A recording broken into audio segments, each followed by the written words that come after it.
Mic check 1 2 1 2. Mic check 1 2 1 2. Hey, this is Ryanstorm coming at you with another video in the Penguin Midnight animated short film funding campaign series. This one is probably going to be the least viewed video, not only in the funding campaign series for the short film, but also just kind of overall on my channel, just due to it being a more off-the-cuff, unscripted sort of rant style video. This needs to exist for the sake of continuing the momentum of the campaign and for continuing the momentum of my current YouTube algorithm, which is just, even if nobody watches this, it's going to reward me just for having put something out. So that's why this exists. It also exists just because I wanted to answer some questions. The questions themselves didn't really come flying in, particularly because I already made a behind-the-scenes documentary video about the making of the process, so I think I already answered a lot of the questions.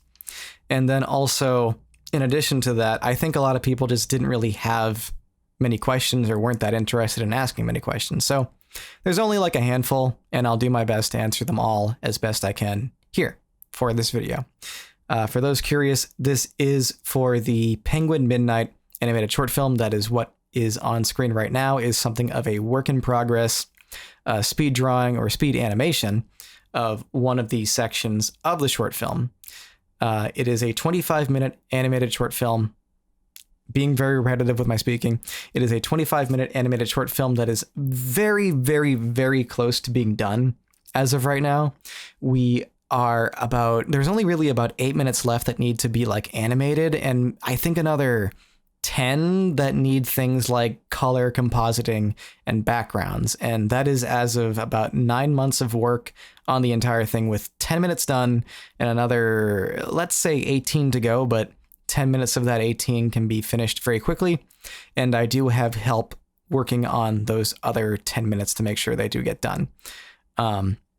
Which is the main reason I'm looking for money, is just to make sure that I can completely finance the remainder of this film and make sure everything gets done as planned, basically.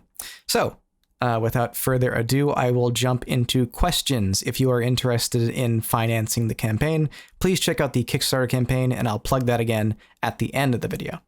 So, first of all, let's go into some questions. And actually, on the subject of people who are helping out with the cartoon, the first person who asked a question is one of the people who in himself is like an extremely talented artist, and particularly a fantastic compositor. If you saw the Lucky Boy short film, Brandy Weasel, super talented guy, super funny fucking guy. Like, yeah, I mean, speaking of that, yeah, Brandy. Hi, Brandy. He actually comes in and asks, in relation to his own work, when do I get to color her pants, referring to the main character Shiro and her giant ass. I have good news and bad news for you, my friend.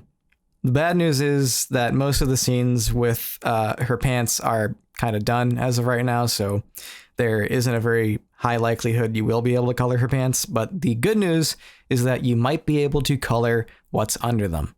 And I get the feeling you are a big fan of that. I'm just guessing. Thank you again for your help, Brandy. I love you. Next question is from Chris NP2VC. First of all, thank you for saying you love the project. And second of all, he asks, will there be more videos on the work that goes into the production of a series? Of anything, especially stuff that somehow relates to Evangelion? That's a tricky one, because the thing is with the video essay style stuff that I used to do is that I don't really feel as confident in making those, because YouTube isn't my job per se. I am not financially dependent specifically on a YouTube channel making money and making ad revenue. I actually have a 9-to-5 job that I work that finances me in most of my things, including having financed a lot of this project until now. So like a lot of YouTube channels just have this obligation to put stuff out when they have a thought on their mind, kind of like what I'm doing here, where they just speak very whatever, like, and it just kind of results in a lot of content going up on YouTube that's super surface level. Like some of it's just like a recap of an entire thing without even offering any kind of commentary in of itself. And I mainly stopped doing the video essay style content because I just stopped feeling like I had anything to say that was not being said already, either in like one video saying everything I wanted to say, or like multiple videos that collectively would say the things I want to say. And that kind of goes directly to the question about Evangelion too. Is that even though I made that like big Evangelion video on the end of Evangelion and the other video on the editing and that other video on the rebuild series that I did not like and unlisted, but you can still find in the playlist for the video if you do some digging. I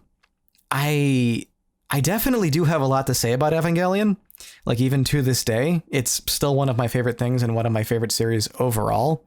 It's more that like for the stuff that I want to say about Eva, like a lot of people have said it already, and I think a lot of people have a more dedicated format to saying it already, which makes my content in the wake of it feel kind of less impactful overall.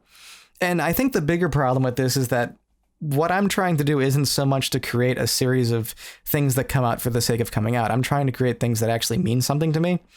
And for End of Evangelion, I would definitely say that ever since I made that video, my opinions have evolved. They have changed, as people's opinions should when you grow older. I think I made that video when I was like 22 or something. So of course, now that I'm almost 30, like my opinions have changed.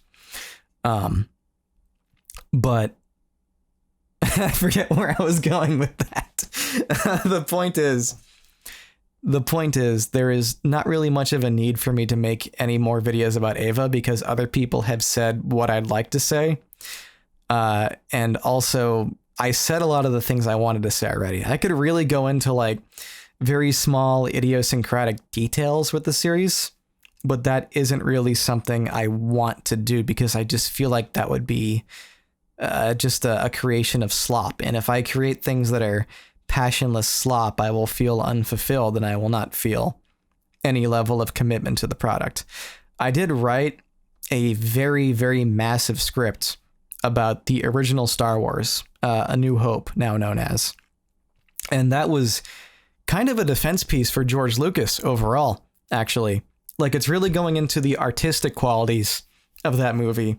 And I touch a lot on the individuals who helped make it happen while also still levying a lot of credit towards George Lucas as the creator. And that primarily goes into the fact that Star Wars is fundamentally a documentary tone poem that has just, like, everybody, there's a lot of things that everybody knows already. Everybody kind of knows the whole, like, Akira Kurosawa and spaghetti western influence, but not as many people, fewer people know about the documentary thing. And then even fewer people understand or know about the tone poem thing. And that was just something where I really wanted to go into the rhythm of editing and the rhythm of sound usage and the rhythm of the pacing of the scenes and how Star Wars is such a visually centric, visually dependent film. And that's kind of what makes it so ageless. But the video, when I tried to make it, was so long that I just got bored reading it. And even then, I like, first of all, the whole like doctoring process, I have to go back and doctor it. And then second of all, I'm working on a short film right now. So I just simply do not have the time to commit to making like random videos about Star Wars, even if they're actually saying something I want to say. And then there's just the concern of like, when I make this, is anyone going to care? Is anyone going to watch it? When I put out the End of Eva video, I deliberately made that timing it with the release of Evangelion on Netflix. So I knew people were going to see it no matter what, because I knew I was going to be positioned perfectly in the algorithm for people to see it. But with Star Wars, it's like every year people care less and less about that franchise. And it's so depressing. It's so depressing because I love the franchise and I hate what it's become. And, you know, it's like, I don't know. It's just it's a very apathetic answer. But basically, my final answer is that, like, I just don't want to say things for the sake of saying them. If I say something, I want to really have something to say. And then if I do have something to say, I'm just nervous that nobody will actually watch. So yeah, that might not be the answer you wanted. I'm sorry. I do hope to someday make more analytical style content because I do enjoy it when when the momentum and the passion is there, but sometimes I just lack the drive. Sorry if that's a little disappointing. The next question is from Graceful Disaster 5161. As an animator, I'm curious, are there any shortcuts you had to take for the sake of time that ultimately influenced the look of your film? Love hearing about little details like this.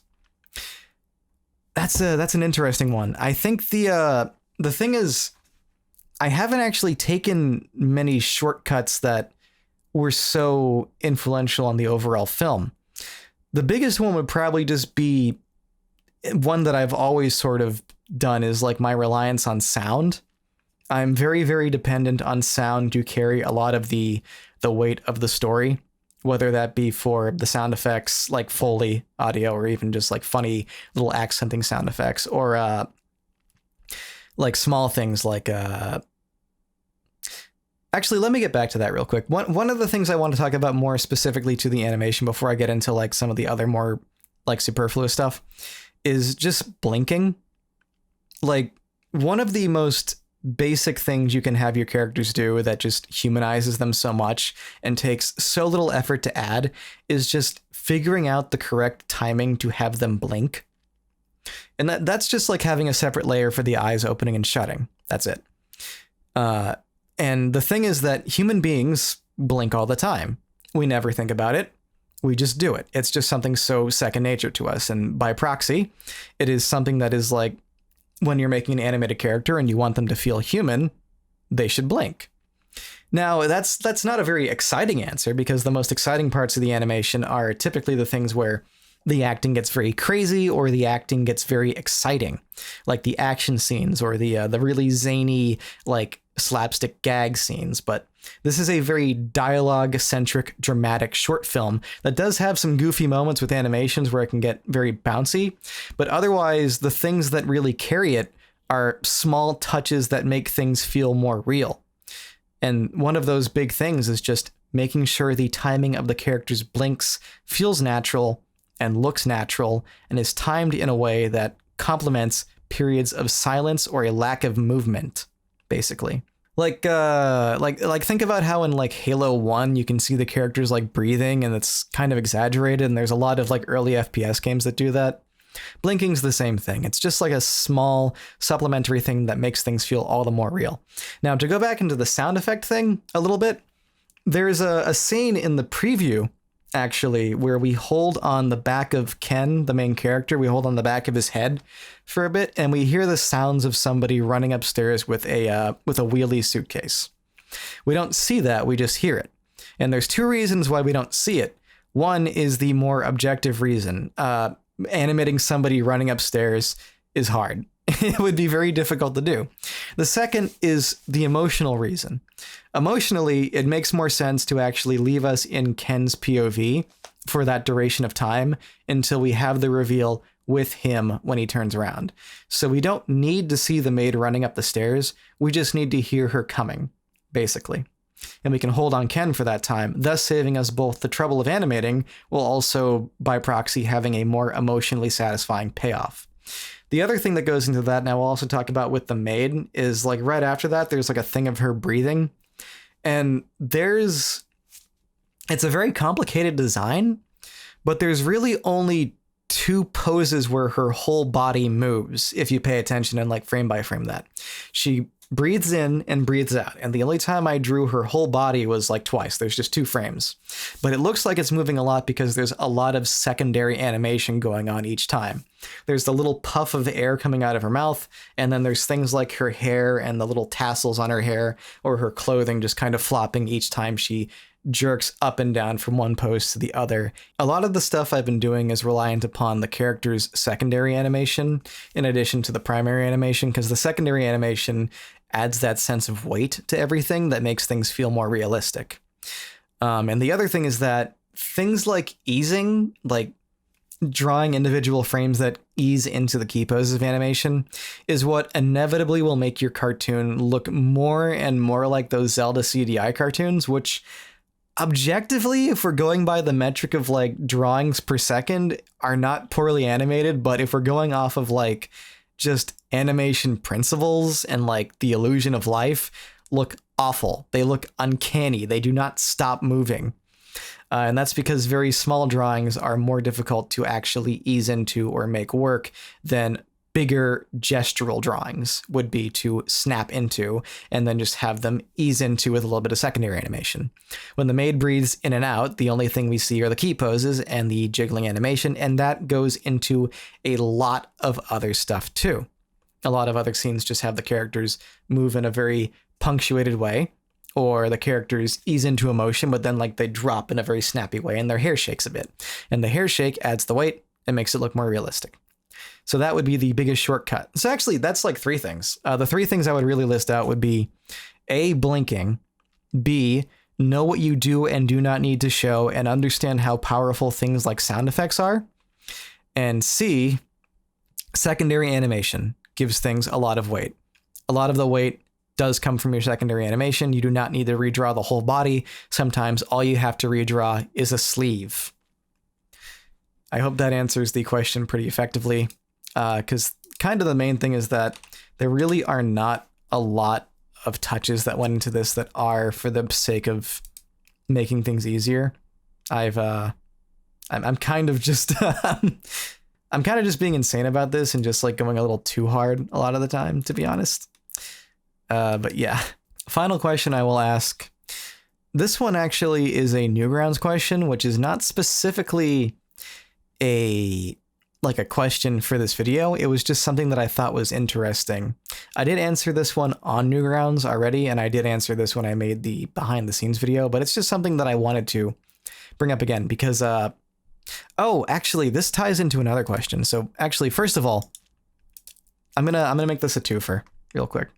Robert TG3164. He actually mentioned on the making of an indie animation video that he would be interested in listening to me scratch my thoughts as I walk through my running trail and go over the experience of the project.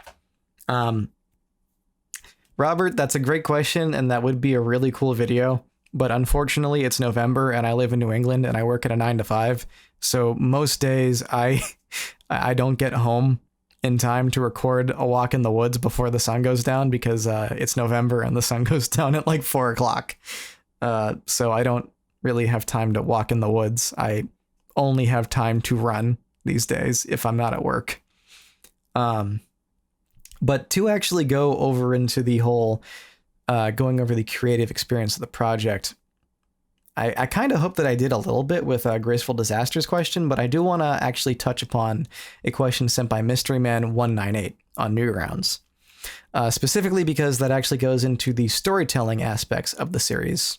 And he asks, is this a biopic? Which is a very funny way of phrasing it. Everything I make is fundamentally based on things I've experienced, people I've met, experiences that I've had, like either stories that I've heard either in the news or from other people. I take a lot more from real life and real life individuals than I do from other movies and animations in terms of story structure. And I already kind of touched on this before, but the main conceit of this movie is about like ghosting and sort of the disenfranchised and kind of distant effect that the online and more like broad sense of dating that has kind of come with the development of the net has given us. In that most people are not very good at direct confrontation and instead would prefer to just end things on a quiet, vacant note than they would actually confront people. And part of that came from the fact that when I was dating, like when I moved into Boston when I was like 22, and I started just like dating a lot more when I was there. And a lot of people I was dating were obviously people who were between the ages of like 19 and 24, like people who were around my age, basically. I hope that does not make Twitter angry. I hope that age range does not make Twitter angry. But yeah, that was generally the people I was seeing. And a lot of those are very young people, as was I. And most dates would kind of end with like just quietly moving on. And sometimes that wasn't a big deal. Like if it was like a mutual, just like, oh, I don't think we're right for each other. And we just kind of like stopped talking. But sometimes that would be a case where like I would like very quickly become very attached to people. Like if I found somebody and I thought like, oh my God, wife, I would very quickly just be like, I want to make this work. I want to do everything I can to make this work. And sometimes those would be the ones that would hurt the most, is when I'd like really commit to something and the other person just was not that into it. And power to them, because like that is ultimately the best choice they can make for their own life. But for me at those times, those were things that like hurt a lot. So in a way, this is the manifestation of the feeling of hurt that you get when somebody who you were kind of almost picturing like you're picturing like the rest of your life basically with somebody who you really feel like is your other half, and then all of a sudden it just ends. I'm sure I did this to people too, and I just am not aware of it. I'm not like a fucking beautiful, super handsome dude. You guys have seen my face. I'm pretty normal looking. I'm not particularly tall. I'm just kind of like a guy, but I would form very intense attachments with people if I truly felt like, oh my God, you're the one. And I think this could even go into things like friendships to a lesser extent. It's just spending a lot of time with other people and then just like falling out of favor with them, or just falling out of the friend group for one reason or another. I think everybody has probably experienced this to some extent with like maybe high school friends, but maybe to a more intense way with just like people who have moved away or people who have drifted away, and just kind of like losing touch and losing the motivation and losing the energy to really stay connected with people. And I really want to nail that whole feeling of having somebody who you were really close to, be it for a single date or for like a good portion of your life that you just felt this intense connection to, and just suddenly having them slip away, basically. So in that sense, in that particular aspect, it is a biopic. The characters in it are just kind of based around people that I've met. Similar to the two greatest artists of our generation, Hideaki Anno, creator of Neon Genesis Evangelion, and Danny Antonucci, creator of the hit Cartoon Network TV show Ed, Edd n Eddy, I do put a lot of myself into every character I write. That is not just the main character. Like, that includes every single character. Every single character includes a lot of myself put into it, because it makes it a lot easier for me to comprehend and understand people if I can relate directly to them, even in a small way. So yeah, I guess, yeah, in that sense, just, it is a biopic. It's just like a funny way of phrasing that idea. I just like things that feel sort of realistic. I like things that feel real or feel tangible, and I try to manifest that in everything I do. And that is usually through a sense of, not a sense of, it's quite literally projection. Just degrees of projection. It's quite literally degrees of projection. Like finding like, oh, where is it appropriate to inject a little bit of myself here? Where is it appropriate to just take a story that a friend has told me here? Where is it appropriate to just, oh, I remember experiencing this, I can put that in there, kind of thing. And then I also mentioned the Japan thing, like the whole thing about like being an outsider. And part of that is just for the sake of making the character more relatable. Like, I think in the first draft, I just like made him Japanese. I didn't even do the whole like I'm a mixed race artist kind of thing. Like, I think the introvert sense came from the fact that he was an artist, but then I wanted to expand upon that and make a more relatable character while still commenting on Japan's more conservative society in this way, with making the main female character an escort or a former escort, and B, making the main male character a mixed race artist. So in that sense, these are both two people who are very much on a fringe of society. And the girl character is able to hide it a lot better, whereas the guy character is unable to hide this. This is just who he is. He will forever just be this different thing in a society of people who mostly praise conformity. And that's something I also wanted to sort of comment on when I was making it, is this sense of conformity and how do we conform. And you'll be able to see this more when the thing's done and sort of draw your own conclusion from it, I'm sure. But this is just one of many things in my sense as I continue to ramble on and scratch my thoughts, as what's his name? Robert TG3164 kind of put it. This is a thought scratching. I hope everything I said here served to answer some of the questions. And also, I just want to make sure that the momentum for the campaign keeps going. If you're interested in any way of checking out other stuff relating to this, I made a playlist for Penguin Midnight specifically. You can check out every video that comes up relating to this up until the final animation is released. Most likely, that will be sometime at the end of next year, around November. And if you're just like, oh God, November of next year? That's so long. Well, I have good news. You don't have to wait that long, because early access starting at $5, you can see this as early as April. Like, I'll probably be done with this by, I want to say, February. So I want to be able to think of the $5 thing as like kind of an early ticket, basically. Like, oh, I get to see this super early. And then if you're like somebody who has like a ton of money and you're able to shill out for the producer tier or the you are in the animation now tier, you get to see this as soon as it's done. So like when I'm done in February, you can see it. You don't have to wait till April. Everybody else, like Newgrounds is going to get it around November, and then YouTube, I think, December. And that's strictly my own personal biases towards liking Newgrounds a lot more, because Newgrounds just does a lot. It does so much more for artists just in general. It's where I really got my start as an artist, and it's where I will just forever be appreciative of the people who run it, the people who are on it, the whole community, and all the people that I've managed to like meet and connect with through newgrounds.com.